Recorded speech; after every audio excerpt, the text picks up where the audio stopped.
Greetings, 5th class.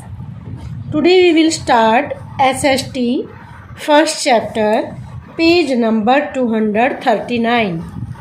Your chapter name is Latitudes and Longitudes. Latitude अक्षांश रेखाएं और longitude देशांतर रेखाएं.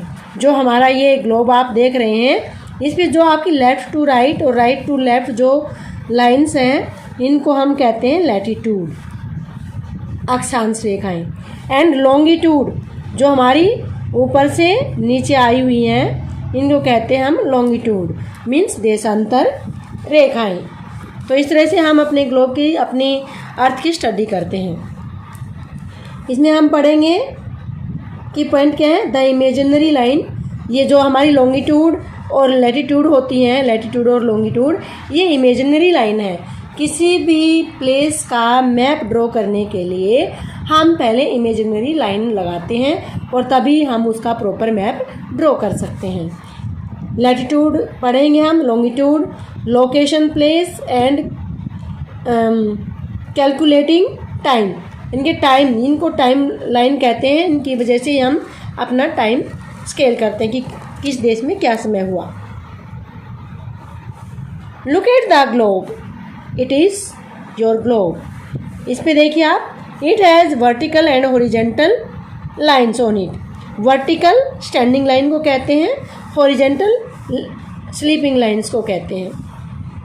Are they of any use, क्या इनका कोई यूज है?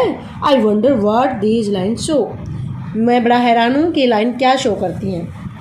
You have read that A globe is a miniature model of the earth. Miniature mean छोटा सा, मॉडल है किसका? अर्थ का. यानी कि जो ग्लोब है वो हमारी अर्थ का एक छोटा सा मॉडल है. अर्थ तो बहुत बड़ी है, लेकिन हम एक छोटे से बॉल से में पूरी अर्थ को शो कर देते हैं. It gives us an idea about the shape of the अर्थ. ये हमें अर्थ की शेप का आइडिया देता है. The shape of the earth is not spherical. जो हमारी अर्थ की शेप है वो स्फेरिकल नहीं है, मीन बिल्कुल राउंड नहीं है. It is flattened at the poles. यानी कि जो हमारे पोल्स हैं यहाँ और यहाँ पर थोड़ी सी ये फ्लैट है. ओके, फ्लैट मीन चपटी हुई है. And bulges at the centre, और सेंटर से क्या ये बल्जिज है. The axis of the earth on which it rotates has two end point. और जो एक्सिस हैं अर्थ के, वे क्या हैं? दो एंड पॉइंट्स हैं. यानी कि ये एक्स है एंड ये एक्स है. ये एंड पॉइंट है, इससे आगे हमारी अर्थ नहीं है. The upper end is called the north pole. जो अपर एंड है इसको हम नॉर्थ पोल कहते हैं. एंड द लोअर एंड इसको हम साउथ पोल कहते हैं. You also know that a map is a drawing of the whole of part of the earth surface on a flat sheet of paper. आप जानते हैं जो मैप होता है वो एक फ्लैट शीट के पेपर की एक फ्लैट शीट के ऊपर अर्थ की सतह का, पूरी सतह का एक ड्राइंग होता है. हम उसको ड्रॉ कर देते हैं. जैसे आपके क्लासरूम में भी लगे हुए हैं. There are different types of map. अलग अलग तरह के मैप होते हैं. Each type of map shows a specific type of detail. और हर एक मैप में एक विशेष प्रकार की डिटेल होती है. Any map can be understood with the help of colour codes. यानी कि किसी मैप को कलर कोड से समझा जा सकता है. यानी कि जब हम कोई मैप ड्रॉ करते हैं तो कहीं पर रेड, कहीं पर ब्लू, कहीं पर पिंक, येलो, वाइट, कैसा भी कलर हम ड्रॉ कर देते हैं. वाटर को शो करने के लिए ब्लू कलर यूज करते हैं हम. डायरेक्शंस, दिशाओं को, symbols, scale of map and की और लीजेंड्स. यानी कि जहाँ पर जैसी भी उनकी के बारे में जो भी कहानी होती है, जो भी उसके बारे में हमारे डेटाज होते हैं, वो सारा हमें मैप से पता लग जाता है. You must have notice some vertical and horizontal lines drawn on globes and maps. आपने ग्लोब और मैप पर कुछ वर्टिकल ऐसे up to down standing lines, और हॉरिजेंटल लेफ्ट टू राइट और राइट टू लेफ्ट। आपने कुछ लाइन देखी होंगी। In this chapter we will read about these lines. इस चैप्टर में हम इन्हीं लाइन के बारे में पढ़ेंगे, वर्टिकल और हॉरिजेंटल लाइन के बारे में। The imaginary lines, imaginary mean काल्पनिक, सही में वो लाइन है नहीं अर्थ पर, लेकिन हमने ऐसे ही अपनी सुविधा के लिए बना रखी हैं। Some imaginary line have been drawn on the surface of the earth which form, I can't read this word. It is an interesting grid, यानी कि जो इमेजिनरी लाइन है वो हमारी अर्थ की सरफेस पर खींची हुई है, जो एक बहुत ही इंटरेस्टिंग ग्रिड है। ग्रिड मीन ऐसे ऊपर से नीचे, नीचे से ऊपर से, जैसे एक जाल होता है, नेट होता है, उसकी तरह एक दूसरे को क्रॉसिंग करते हुए पैटर्न से खींची गई हैं और ऐसे आपस में मिला करके काट के वो स्क्वायर बनाती हैं। There are two kinds of lines, दो तरह की लाइन होती हैं, लैटिट्यूड एंड लॉन्गिट्यूड। मैंने आपको पहले ही बताया था। How many kinds of line are there? Latitude, two kinds, and longitudes.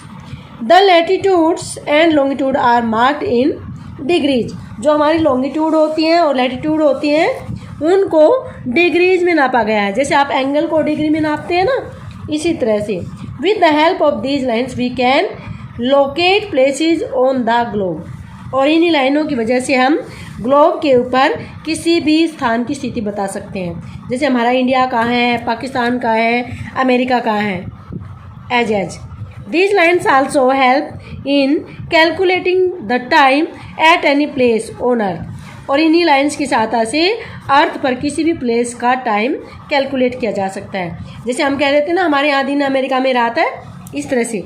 Let us read about these imaginary lines. आइए हम इन इमेजिनरी लाइन के बारे में पढ़ते हैं।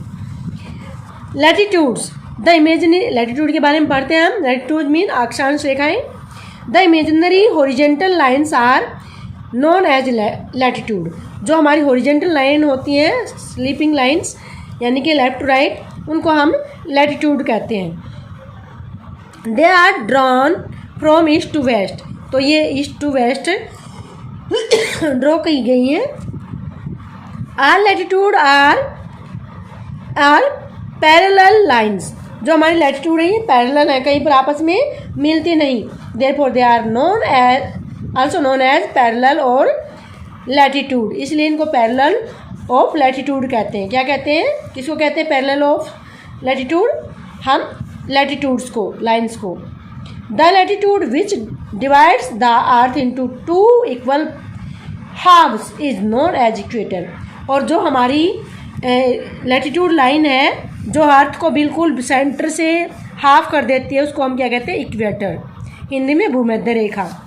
It is the largest latitude and is therefore called the great circle.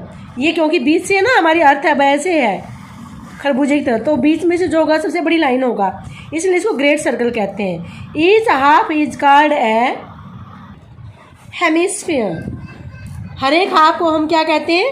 Hemisphere. Suppose ये देखिए ये आपकी अर्थ है, और जो ये लाइन छोटी है इससे बड़ी है, तो जो सेंटर से इक्वेटर सबसे बड़ी लाइन है, इसलिए इसको हम क्या कहते हैं? Great circle. क्या कहते हैं? Great circle. 0 डिग्री पर है, फिर इससे इतना ही ऊपर बढ़ जाता है, इतना नीचे। ये हमारा जो अर्थ इधर रह गया और इधर, इस हाफ पार्ट को क्या कहते हैं हम? नॉर्थ हेमिस्फीयर, और इसको हाफ इधर वाले को कहते हैं साउथ हेमिस्फीयर। ओके, तो अभी हम आगे पढ़ेंगे।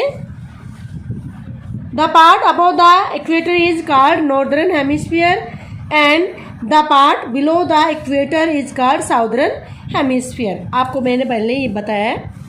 The latitude in the northern hemisphere are called north latitude. They are written with the letter N, यानी कि जो ऊपर है हमारा ये पोल है, इसको हम एन से शो करते हैं और इसको एस से। Okay, north all the latitudes in the southern hemisphere, यानी कि साउदर्न हेमिस्फीयर के जितने भी लैटिट्यूड है हमारे are called southern latitudes and are written as letter S. The north pole is the 90 degree north, यानी कि जो नॉर्थ पोल है ये 90 डिग्री पर है। बिल्कुल देखो आप यहाँ से ये करोगे तो ये 90 डिग्री हो जाएगा, और ऐसे ये भी 90 डिग्री पे। And the south pole is the 90 degree south latitude.